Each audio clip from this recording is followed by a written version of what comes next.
Hi class, and welcome to this video, which is our first video for Unit 3 Outcome 2. This outcome is all about human resource management.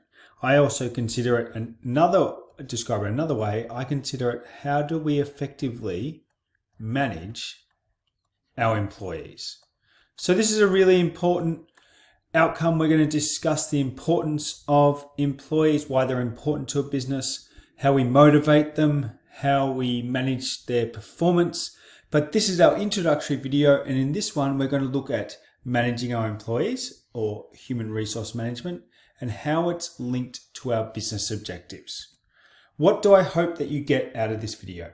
I hope that you get an understanding of the importance of our employees, and in particular you understand there is a really strong relationship between managing our employees effectively and achieving our business objectives. So some introductory slides to this outcome. What do we mean by human resource management or human resources? When we talk about human resources, and that is part of human resource management, we are talking about a part of a business that is in charge with managing the employees. So human resource management refers to our effective management, because we are hoping this is going to be effective, of the relationship between employers and employees. This is an integral relationship, and a human resource manager coordinates all the activities involved with acquiring, developing, maintaining, and terminating employees. So they are in charge of the management of employees, like I talked about before. In a small, medium-sized business, this often lies with the owner, particularly businesses like sole traders that we did in Outcome 1. But in larger businesses, especially companies, we will see specialist managers or HR managers or even whole HR departments. What do I want us to get out of this? I want us to really understand that employees are incredibly important. It is not the business that achieves their objectives, it is employees that help the business achieve their objectives. And hence we must manage them really effectively. So now we come to this concept of business objectives, which I hope is not a new concept because it was discussed in Outcome 1. What do we mean by a business objective? A business objective is one of the goals or objectives or what the business wants to achieve. Now these can include shareholder expectations, financial objectives. They can also include social objectives.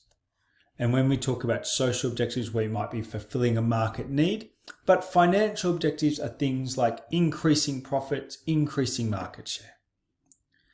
Now, as we talked about before, we really want to understand that the effective management of the management or the effective management of the employment relationship, effective management of employees is going to have a massive impact on the achievement on these objectives.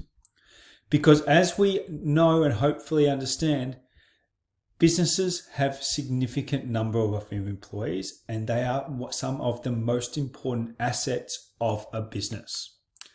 And it is these employees that ultimately achieve the business objectives. We might have the business objective of increasing profit or increasing market share, but ultimately it's going to be the actions of the employees that get those sales to drive profits, to improve the quality or reduce the wastage to increase profits. And hence we must manage our employees effectively. So what are some of the indicators of business performance? The things we are going to be looking at to make sure that we are achieving our objectives. Now the key bit here is we are going to learn more about this in Unit 4. This outcome is not going to expect you to be an expert on all of these in a very detailed level, but you are going to need to know what these performance indicators are. We're going to go through them relatively quickly. For financial indicators, we have things like productivity growth.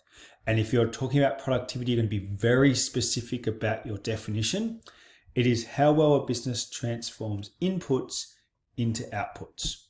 So if we have productivity growth, we are creating more outputs with the same level of inputs.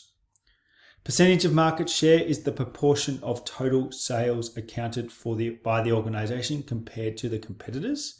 So we're going to talk about things like 30% market share means that the business makes 30% of the sales in that industry. Number of sales is a different indicator because that is the total dollar amount of their sales. So a way to think about the difference is percentage of market share is determined as a percentage.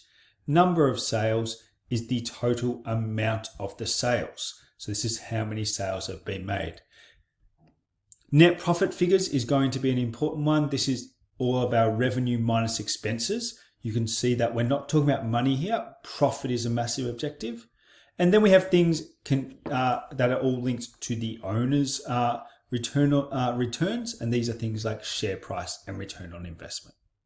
Now, something that's important and we sometimes forget about it, there are lots of non-financial indicators of performance.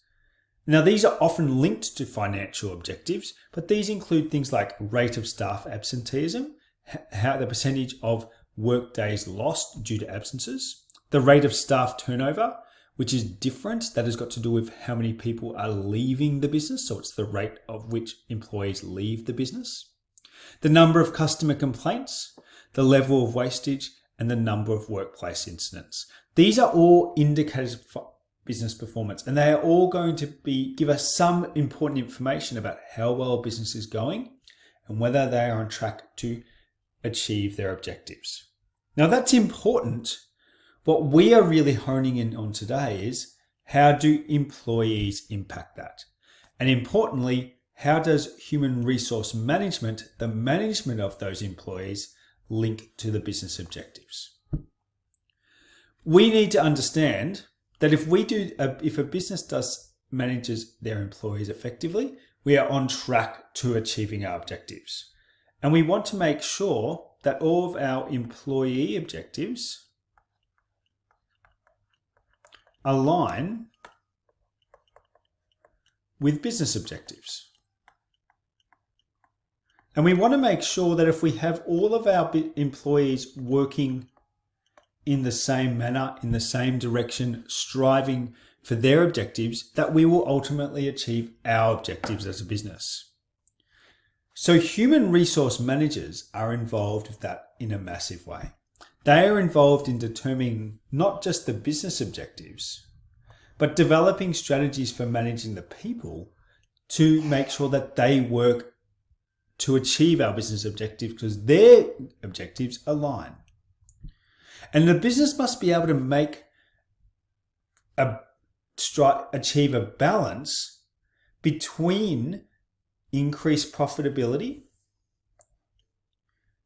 with a regard for the well-being of employees. Because you might remember back to outcome 1, we must recognize there is an inherent conflict or difference in interest between the business and the employers and the employees. The employees want to make the most amount of money for their pay. They sometimes want to have good work-life balance. They might even want to work not that hard.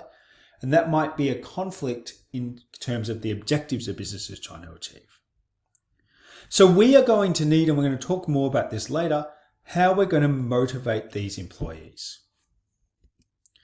What we can think about now is how we can link a business objective or an indicator of performance and an HR objective, an objective that is going to be linked to the employees, and how ultimately these need to align. And then HR, or human resources, needs to implement strategies to hopefully ensure that the employee objectives are met, because that will mean our business objectives are met. So what are some good examples? And I'm not going to go through all of them. I'll go through 2. The business might have a business objective of increasing the percentage of market share. They want to have a higher percentage of the sales in that industry. Now the HR objective then would be we're going to need to have more effective salesmen and women. So we're going to develop the sales skills because that will mean we will have more sales. Now an HR strategy will then Can our employees do this? If not, we need to manage them, and we need to potentially do things like training, which we'll talk about in an outcome in the Key Knowledge 2.5. Watch that video if you are interested. Or performance-based pay, which is a performance management, a motivational strategy, which has got to do with motivating our employees. Now, if we want to, for example, do something completely different and improve our safety, because maybe that's greatly impacting our staff absenteeism and staff turnover, the HR objectives would be to reduce the incidents, and they might need determined that we need to have an OH&S training system. So this is where HR and the employee objectives need to align to the business objectives. And most importantly, the business needs to be implementing strategies, or HR needs to be implementing strategies to make sure this is achieved. Now, I hope that has been a good introduction to this outcome. We're going to be thinking about human resource management, or managing our employees. What I want you to leave this video is understanding there is a very strong relationship between business objectives and the effective management of the employees. We want our employees to be striving and aligned with the business objectives, and this involves lots of work which we're going to go through in future videos.